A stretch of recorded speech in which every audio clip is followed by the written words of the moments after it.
to everyone, especially the media who've joined us and distinguished guests. We welcome you all to the virtual press conference to announce the global breakthrough in ventilator design that will help address the shortage of ventilators across India and other global centers of this pandemic. We are pleased to share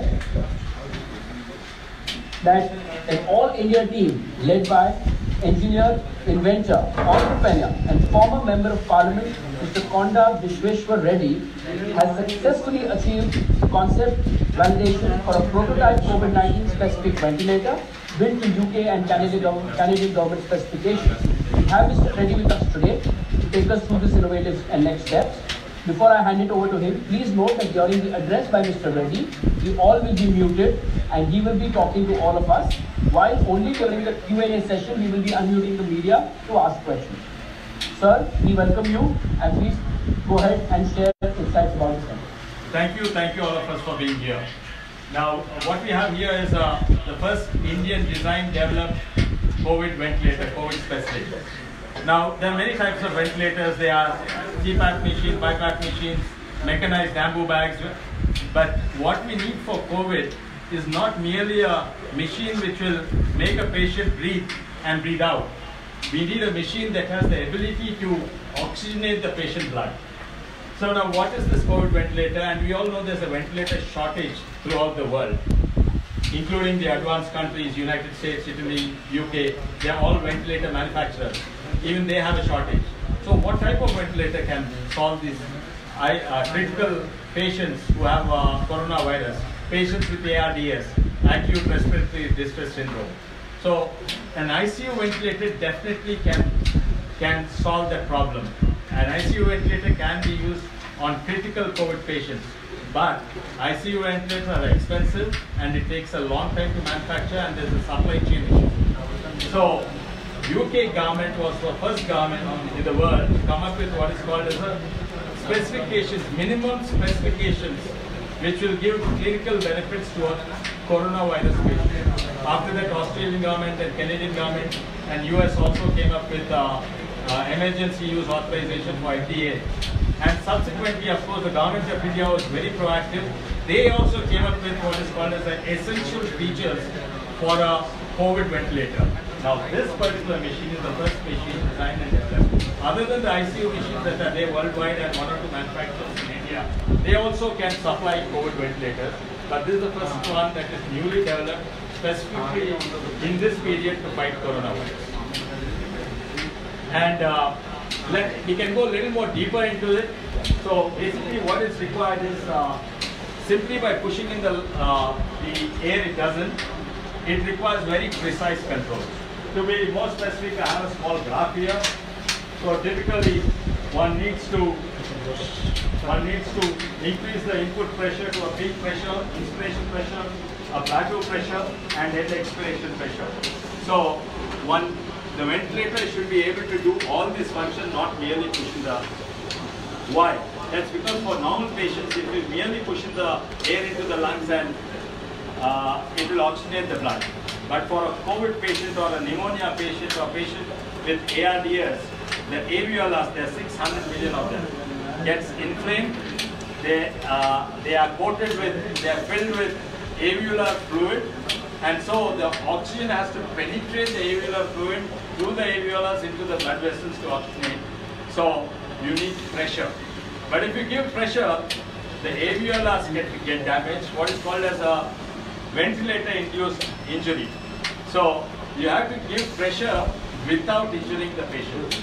Now that is possible only through ICU ventilators and ventilators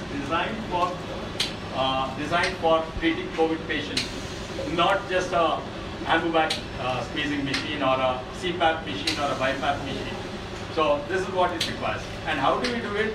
The PIP, the peak input pressure, the plateau pressure, the peak end, the end expiratory pressure, all these have to be managed. And you need additional features like oxygen breath. So may I request you to look into this camera as well? Yeah. So it should be able to control all these parameters and have all the safety features. Then they have additional features. This ventilator has features beyond the basic features which UK government, Canadian and the Indian government. It has features more than that. You can actually do alveolar recruitment maneuver, and probably it can, it can also do the oxygen breath, and it has about 5-6 different modes of ventilation. So that's how this particular.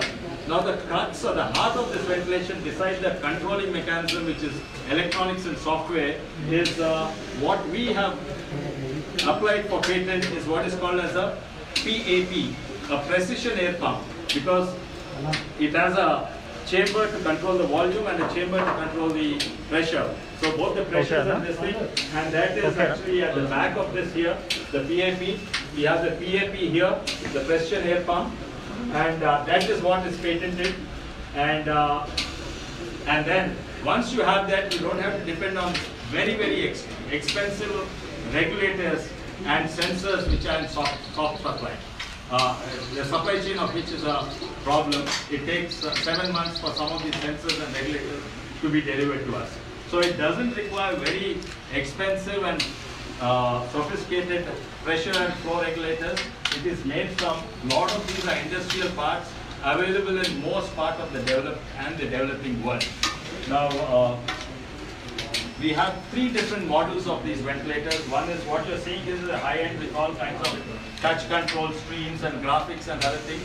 This is a little more expensive one, which costs about 1.4 lakhs or so. Then to 1.2 lakhs, we have a lower end, mid-end one, which is about 90,000 Indian rupees. That's a little more than, let's say, 1,000 pounds. And the lowest end will be like 50,000 rupees. And that is probably about 500 pounds or a little more than 500 pounds. So this is a ventilator which can be used in different parts of the world, not just in India. And it meets all the specifications for fighting coronavirus.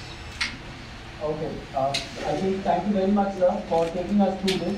I would now request the media who is on the VPC, the virtual press conference, to first raise their hands and ask questions. I will request the Hyderabad local media to please hold on. Let this virtual press conference get over and they will get a chance to talk to him offline. So I would request them to please have some patience. I can have Mr. E. Kumar Sharma now from Business Today who wants to ask you a question, sir. I will unmute him. Sure. Mr. Sharma, can you go ahead? Yeah. Hello? Yes, sir, you can hear you. Yeah. My question is essentially, if you can tell in terms of what do you mean by concept validation? What is it that, what do you mean by that? What is the current status now? And when will it be unrolled? And what is the kind of cost he's talking of? Good.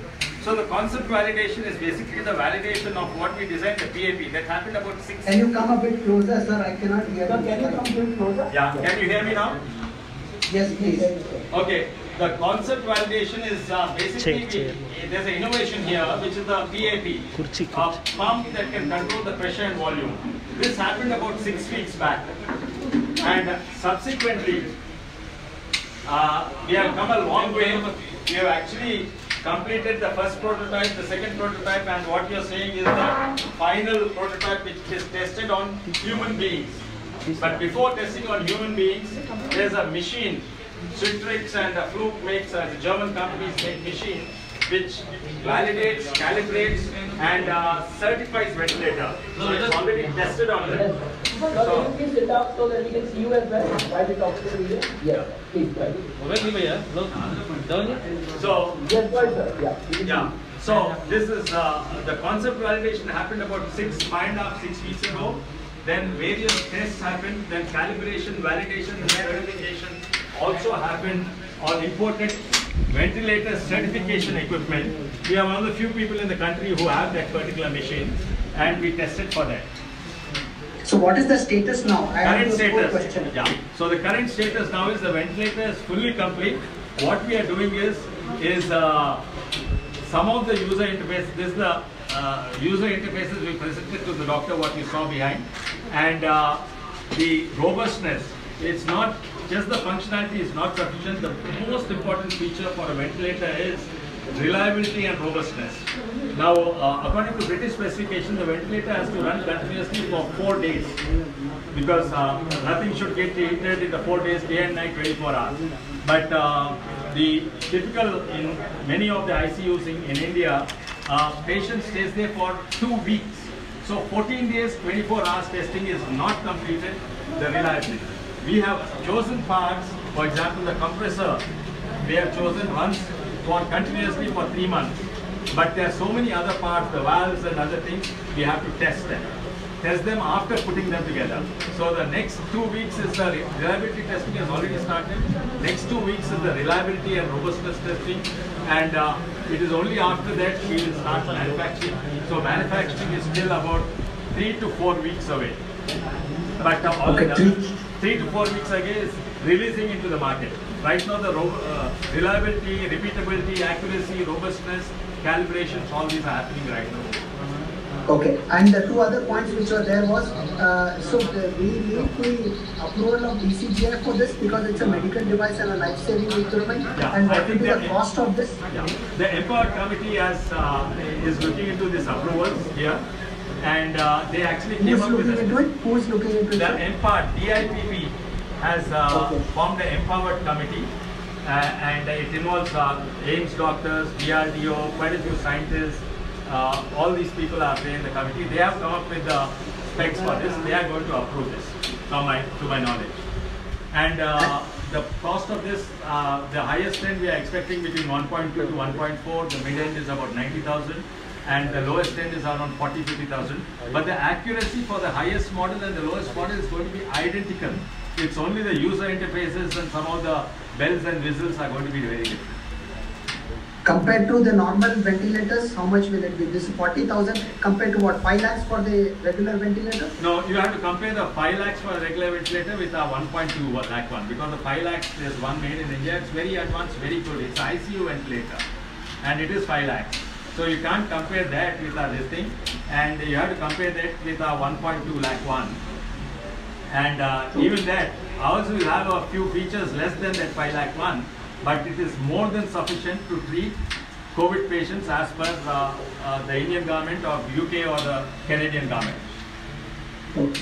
Last bit, sorry to ask this one more, but when will this, where will it be manufactured? Do you have the kind of capacities and will you be supplying in India? Yeah, our company, Citadel Research, and this, we are primarily, our main output is IPRs. We develop IPRs. In the past we sold to General Electric, Wipros, and Deep Sea Technologies, multiple companies we sold IPRs. We have limited manufacturing capabilities. We can manufacture here about 300 ventilators. So many companies, one company in US and several companies in India and Europe have shown interest, and we are in discussion for larger scale manufacturing. And US one company is a little more advanced, and maybe in India we are looking at large scale manufacturers who can scale up to about 20,000 or so. Because we believe this product is suitable for developing as well as developed countries. Okay, thank you. The regulator is DIPP, you said, DIPP. Yeah. And they formed the Empowered Committee, DIPP. DIPP. Yeah. Okay, thank you so much. Thank you, Mr. Sharma. Is there anyone else who's raised hands and would like to ask a question? There's someone. Srishti. Hold on. Srishti? Nandita Vijay, Yeah. sir. No, there's no one who's raised hands apart from that. Nandita Vijay. Nandita Vijay. Nandita Vijay? Okay, just let me. I'll unmute Nandita. 1 minute. Yeah. Come on. Nandita? Are you How able long does the research? Yeah, I Yes, can sir. hear Please you. go ahead. How long does the research take? See, the mechanical, the PAP, the research is primarily on the PAP. After that, it's only engineering and development. So the PAP, Okay. we are working on a similar process for some other industry. Alright. The PAP is what is patented recently, or applied for patent. We didn't just receive the patent. So that we are working on it for almost 2 years, and specific to, and is the same one we are using it for this particular application, ventilator. Okay. Okay, so one more question is, what kind of funding have you received for this, or were you supported by any venture capitalists or private equity? No, we did not require any funding from venture capital or private equity. We are an established company. Stefan is almost 20 years old. Citadel is So we are an established company. Although we are niche company focused on niche research and development. So we do not need any funding for research and development. We need go-to-market funding, scaling up manufacturing. Even for that, what would you do? Yeah, for that we don't require funding because our forte is not manufacturing. We can manufacture smaller quantities. We want to partner with companies which have good manufacturing capabilities and they can scale up. Okay. Since you are just 4 weeks away from manufacturing, sir, have you started a dialogue with companies? Are you in the process of identifying and having a dialogue? What is the procedure? See, 2 of them. Basically, we had a peer review team. Throughout the process, we had a peer review team spread across United States, Europe, Bangalore, CMC, Vellore, and some of these people know manufacturers, so some of them got in touch with us. They were tracking our development. And 2 of them who knew about the development actually got in touch with us. One in United States and one in Hyderabad. Okay. Thank you, sir. Okay, we have Mr. Hari Menon next who wants to ask a question. Mr. Hari, can you hear us? Mr. Hari? I can hear you. Yeah. Yes, sir. Please go ahead and ask the question. Shah sir, I've got a couple of. Firstly, thank you again for making this happen. Yeah, this is Mr. Reddy, sir. It's not Shah's, it's a Shah's computer. It's Mr. Reddy. Reddy sir, couple of questions. You've already mentioned the timeline of deployment, so that's already covered. But any ballpark figure on the cost of development and how you were able to make this so much more affordable? It's like 1/4 the cost of a regular ventilator, right? Yeah, see, basically the primary cost saving is on the sensors. I can explain in a little more detail, but basically ventilators have become more and more sophisticated over the last 50 years. There are companies manufacturing ventilators since 50 years, very advanced ventilators, and their particular designs are based on, basically the input is an air pump, which is a dumb air pump. It can be a oxygen cylinder or a gas outlet or a compressor or a turbine. And then you have many sophisticated sensors and regulators and which are controlled by computers. So it is the sophisticated regulators are manufactured only by 6 or 7 companies in the entire world. Keyence, Sensiron, Honeywell. Now if you ask them for these regulators, they will supply you, but they'll supply you after 7 months or 1 year. So there is a supply chain constraint of these. So our design bypasses the need for highly accurate, because the precision is in the PAP itself. So we use a lot of industrial sensors modified for this. So that is one area, because some of the sensors cost about $500 each. So we bypass the need for so our most expensive sensors are $10–20 each. Okay. And overall cost of development for this device? The cost of development is it's a human resource cost. The component cost, I think you would have spent about so far, because everything we tried 10 times, about 15–20 lakhs or something we spent on because we don't know which components which is reliable, which is not. But that's not the cost of each ventilator. When we finalize, the component cost will be, for the PAP pump and the electronics, everything will be as low, the key components will be as low as 25,000 rupees. And all the other components, it depends from what screen you put and all that. That's variable from 10,000 to about 50–60,000 rupees. I'm talking about the component cost. So the biggest investment is the HR. In fact, one of our technicians cut his hand trying to cut glass. One of our technicians burnt his finger trying to melt something. So the biggest cost was, I think, HR. I think we worked day and night. That's the biggest cost. And what would that come to? HR cost. Yeah. You can't put in money. It's motivated guys who brave COVID and who take police permissions and this thing. You can't put a cost on the HR. Oh, okay. That's okay. On a bit of a philosophical tangent. Okay, fine. Sure. But I got my answer. Super. Thanks so much, Reddy. Thank you, Hari. Is there anyone else in lines? I can't see the raise of hands. Please let me know in chat if there's anyone else. Yes, sir. Rupali Shinde. Rupali Shinde. Okay, let me just check, sir. Rupali, yeah, Rupali. Yes, Rupali, please go ahead. Yeah, they mentioned 3 different models and also how many, how are you planning to roll it out? How many? So number one is we have to, right now there are 3 or 4 jobs still ahead of us. I told you reliability, robustness testing. Also the user interface.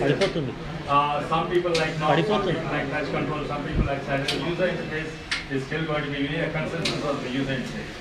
But biggest thing ahead of us is reliability of business. That will take us minimum 2 weeks if nothing goes wrong. That is, if major components don't fail in these 2 weeks, if we have to. So the earliest we can come out is 3 to 4 weeks out into the market. How do we plan to roll out? One of our companies is an engineering company. Actually, we are sitting there right now, which is Stefan Design and Engineering. And the other main company is Citadel Research and Development. That is purely in research engineering. This company here is in the industrial estate in Hyderabad, Sanatnagar. This can manufacture about 300 ventilators a month maximum. So we want to tie up with manufacturers who have better capabilities in manufacturing and who can scale up and have a reach as well. Thank you, sir. Thank you, Rupali. I have Maitri from the Hindu who wants to ask a question. I'll just unmute her. Yes, Maitri, are you able to hear us? Maitri?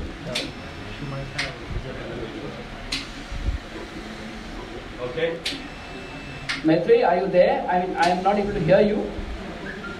Can you put your question on the chat and I will ask sir if you're not able to switch on of the audio because I'm trying to unmute you. So just hold on. Hello? Yes, Hello? sir. Yes. Can you, yes. I just want to know, sir, this machine is only for COVID patients. It's not for non-COVID patients. No. So it has 5 different modes of ventilation. Now, Okay. COVID requires a lot of precision and control. Now, Okay. anything that requires less than COVID, it can be used for all other ailments. So pretty much it can be used for all other ailments. One of the things this does not have, compared to the advanced, it's like ICU ventilator. Many ICUs use the same thing. Is what is lung mechanics computed. Doctors, pulmonologists do a lot of computations to find out the elasticity and compliance of the lung. So there's actually a workbench. So those workbench features on computation of the lung mechanics is not fully there as much as it's there in ICU ventilators. It can treat all the ailments. The most difficult ailment to treat is ARDS, which is for coronavirus. Okay. Fine. Thanks. Thank you, Maitri. Do you also need state government's permission for this to go ahead with this? No, we don't need state government permission, but of course, we have a company manufacturing license. We manufacture things here. We've been manufacturing medical equipment here for the last 20 years. For them to buy, yes. The different state government, some may say we'll follow the Government of India standards. Some state governments in the tender say that we'll follow FDA standards. So for that, yes, of course. Okay. Thank you. Thank you. I think I see one more raised hand. I don't know the name, but I'm unmuting because its name is not available. I would request the person to please introduce herself. Yes, can you please introduce yourself? Hello? Hello? Yeah, I can only see the device name, which is Realme X. I can't see the name of the person. May I ask you to please introduce yourself, Mr. Reddy, before you ask the question? Yeah, Realme. Yeah, please go ahead. Ask the question. Hello? Oh, it's got muted again. Realme muted, I think. Okay. Let me just... Maybe. that person is left. Okay, good. Maybe he has now. Okay. Sir, I don't think there are any more questions currently. We shall end this meeting and then you can take the questions from the Hyderabad media separately. Great. Thank you very much. Thank you for your time. Thank you, sir. Do you want to show the ventilator picture? Take this. I have. We have sent that, sir. We've sent that separately. Okay, great. Thank you. Thank you. Thank you, everyone. Thank you, media friends. We will be ending the meeting now. Thank you very much. Sorry.